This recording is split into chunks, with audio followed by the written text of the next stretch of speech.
Shunaqa gamburger bo'lichkalarini uy sharoitida hech qanaqa sirlarni bekitmasdan tayyorlab ko'ramiz. 600 gram unga 8 gram duraja, 30 gram shakar, 10 gram tuz, 10 gram ulush yetili qo'shib quruq massalani o'zini aralashtirib olamiz. 260 gram sut, bitta katta yoki ikkita kichkina tuxumni solib xamir qorib olamiz. Xona haroratida yumshoq bo'lib turgan 50 gram sariyog'imizni qo'shib, yaxshilab qorib, xamirimizni ustini yopib 10 minut dam beramiz. Tinib olgan xamirlarimizni qo'limizda yaxshilab mushlab, zuvali holatiga keltirib, xona haroratida 2 soatga tindirishga qo'yamiz. 2 soat davomida yaxshilab oshib olgan xamirlarimizni 120 gramdan uzib olamiz.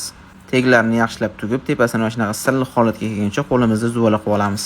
Zuvalalarni yana xona haroratida 1 soat oshirib, ustiga tuxumni sarg'aygan ozgina sut qo'shib shunaqa surib olamiz. 180-200 gradusda qizib turgan pechimizda 12-15 minut davomida ustilar shunaqa qizarguncha pishirib olamiz.